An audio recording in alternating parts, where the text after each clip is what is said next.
Hey, I'm Mike. And I'm Liam. We're Empire's Fade. And you're watching Grasser Productions. Empire's Fate, thank you for taking your time. I hope you had a great show on stage. Really good show, yeah. Yeah, it was amazing. Loads of people there. I thought we played great. I think they were very happy to have you here in Nuremberg as well. It was your first time as well here, was it? My personal first time here. Have you guys been here before? Yeah, I think we played here 2 years ago, maybe 3 years ago. I think we played it twice before. Yeah. We supported Counterparts a few years ago in 2012, and then we came back in 2013. Right. This is definitely the biggest show we've ever played in Nuremberg. Yeah. It was great. It was great. Right. Nevertheless, you've had quite a long break. So you came back after a long break now. Why did it take you so long to come back? What did you do? We've been writing the second album. I think we just haven't. I don't know. We haven't sort of found the right time to do it. We were getting stuff ready, and then this tour came up, so we jumped at the chance to do it, and it was great. Okay, and you came back with a change of members as well. I got a new member here. Maybe you can tell me something about you, and you can tell me something about the change of members. Maybe why you left some people on the road. Let's put it like that, a little metaphorically. Of course. Obviously, our last work was Jack. He left. I think he'd been in bands for a long time, hadn't he? So I think he'd sort of maybe grown out of it a little bit or something. I think he just reached the end of the road with touring all the time. So he left. We found an adequate replacement in Liam, and he's a great guy. I think he's an upgrade. So, what do you contribute to the band? What do you think? I don't know if an upgrade was the right word to use at all. If anything, I will say one thing, that when I auditioned for these guys, I'd only been gigging locally in the UK, and I'd been a fan of these guys. And when I came down, I listened to their album that they already had tracked. Jack was already on the album, and he did sound incredible, and he did such a good job of tracking that album. And it was good, because then I could come in and put my thing to it. But it wasn't until we've started tracking this album that we're going to be working on now that I can really put my twist on what we're doing. So I suppose you just have to wait and see what I can contribute. But I mean, Warning Signs is the first start of everything, and that's how we're going to go forward.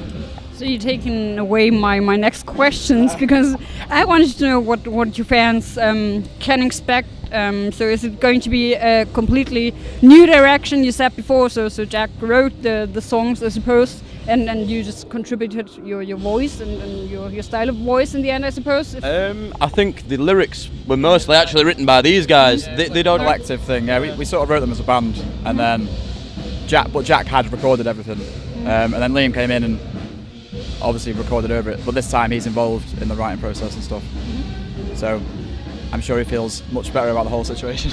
Oh yeah, that was one of the main things. Like coming in and covering someone else, you kind of feel that your voice has got to go a certain way, and I wanted to be able to put my own voice on it. You guys already kind of had an idea how you wanted that album to sound, so now it's coming in with fresh material. It's a completely fresh sound. It's what we're going to be. It's definitely more mature, more forward. It's much more mature.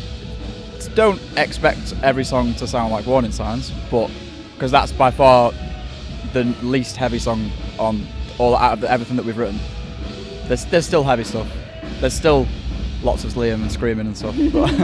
But can you maybe say that you found your sound somehow? That you found together with finding you? Maybe. I think we've definitely found our sound now. Yeah. I think we've got 8 songs written for the new album, and it's definitely us. You know, on the last album there was sort of a lot of old stuff that we'd written, and we put them on because they were already there, kind of thing. But I think by the end of that last album, we'd found how we wanted to sound, and now we're just continuing that, really. All right. Let's talk about Warning Signs. You released a music video to it. What do you want to express with it, and in general, what does Warning Signs stand for? What does Warning Signs stand for? It's sort of saying that, we think we're like an evolved civilization, but really, all this new technology and stuff, it's not been around for very long. Electricity was only discovered a few hundred years ago. We're only at the very start of discovering things, and we sort of need to keep discovering things and keep going and see what else we can find and things like that. That's basically what it's about. Not quite conspiracies. And it's about, you know, treat the planet better and stuff like that. Maybe making up our minds a little bit. Yeah. For example, anything to... Well, I think it's like we were trying to cover an aspect that we seem to be so desperate as a human race to leave this planet. We're looking for other planets. We want to leave it so much, but we're not focusing on what we've got. That was the idea. That's what we were trying to cover. And we were just trying to say, look, you know, there's so many things happened. You know, a lot of subjects that we were trying to cover, and we didn't want to be specific. We just wanted to try and say there's a dirty history that is the world as such, and you know, it should be a lot cleaner, and it could be a lot cleaner, and that's the idea behind it. All right. So you hurt your ankle. You broke it, I think. Well, no, it didn't end up being a break. Luckily, it ended up being extreme muscle damage. Muscle damage. Yeah. So I suppose that this put the tour at extreme threat, didn't it? No, I was still gonna come. I was always coming. I said that the night it was a football accident, and I remember calling Tom just as it happened. I was sat in my car thinking I can't even drive. I couldn't put my foot on the pedal. I was in agony. I was like, but I'm still coming. Regardless to whether I have to go on stage with crutches, I would have been on stage. We would have been on stage. So regardless, we were coming. Was this your first thought as well when you got injured as well? What am I going to do with the tour? Oh yeah. Yeah. That was the first thing I thought. I started thinking, what am I going to do now? We're going to get you a chair. Spin me around. A wheelchair. Just wheel him out on stage. Yeah, the guy who's organizing the stuff here at the venue, he actually did that. Did he? Yeah, he played a concert, and I don't remember whether he did it on a wheelchair on a stage which was like 5 meters evolved, yeah. But he did it on crutches at least. All right. He was on stage on crutches with this band, first stage ever. Yeah. Yeah, I remember that. Yeah. It was really bad. Yeah. Real badasses do that. Well, I'm meant to be wearing like a walking cast now that I could take on and off. Yeah. But I just saw it as more of a curse than a blessing, because I thought if I go on stage with that, things could go horrifically wrong. And I mean, last night I jumped off the stage and nearly destroyed my ankle again. So, and if I'd done that with a pot, that would have been bad. So, yeah. It's not good. Imagine you jumping, doing crowd surfing with a wheelchair. Yeah, that would have been fun. Would be a real wheelie. Yeah, there would have been some pain for other people, I guess. The stage wasn't as big as it was today. It was much smaller, the one that he jumped off. Oh yeah. All right. So I guess one question you always hear is your cover of Numb, or Numb. How do you say it? Can you say it again? Numb. Numb. I love it how you pronounce that. You kind of set a sign with it, or put a sign with that. Can you imagine doing another cover version of another song? And how did the idea of doing Numb come about? Yes, we want to do more. Yeah. It's finding the right song. We've talked about it quite a lot. Mm-hmm. We've banded a few ideas about, but we've not found the right one yet. We don't just want to copy someone's song. We want to sort of make it our own. We did that with Numb, I thought. So we need to find another song to be able to do that with, really. But yeah, we're proud of Numb. I think we took it and we made it sound like Empire's Fade. But it was a song from a band that we've loved for years. So it's always difficult to find a song to agree upon as well, I think, when doing a cover, isn't it? Well, the guys know I was dead set against doing any covers. I didn't want us to do any. And I think a lot of people were kind of upset that I was even on it, screaming, you know. But no, it was fun. I was happy with the result, and we did do exactly what we set out to do, is make it a song that sounds like we've genuinely, like, not written it, but reimagine it. That was the idea. Yeah, to make it sound like us. Yeah, that's the idea behind doing a cover. Yeah. You don't want to do it and then sound the same like the original artist. Exactly, yeah.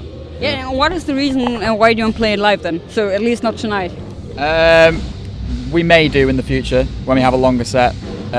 We've only got a short set, so we obviously wanted to play our own stuff. And if we played it tonight, that would mean we'd only get to play 5 of our own songs. 5 was on, yeah. Because we played 6 today, yeah. Yeah, we didn't want to do that. We wanted to play 6 of our own songs. I mean, I think we're going to headline at some point late during the year, but we might play it then when we've got a longer set. Yeah. Okay, so let's talk about headlining. What would be your #1 dream of headlining? What countries would you like to travel to, and whom would you like to headline with? So, if you were the headliner, what bands would you like to join you? So you would be the king. You're the king, and you can just choose and pick your dream ones. Yeah. I don't really know. It's such a difficult question. Like, Never thought about it before. No, not at all. Not at all. What have you ever thought? Support like architects. Yeah. I wouldn't want them to support us. Yeah, you could. Let's put it like that. Whom would you like to support? We'd love to go on tour with Architects. We've listened to that band for the last 10 years. Incredible band, and we'd love to do that. Anyone else, Liam? Personally, honestly, while she sleeps, 100%. I think that's who I'd want to go on tour with right now. If we were talking about right now, that's the band I would want to go out with. Have you already met them? Well, we're from the same city, but we don't know each other personally. We know of each other. That's about it. So. I can tell you something. I can make wishes come true because most of the bands I meet twice, next time they come to me, their dreams come true. I can promise. So I've had a lot of bands playing festivals the next time. I assume, yeah. So. Well. Let's see whether you've met While She Sleeps when we see them next time. Well, we saw them last night. They were out and about in the club that we played in. Yeah, they were. Really? So if you're listening, put us on tour with you. You meet them personally, I promise. All right, so guys, that was my last question. Thank you for taking your time and have a great night watching the other bands and celebrating your great show. Yeah, definitely. All right, that's it. Thanks a lot. Very much. See you.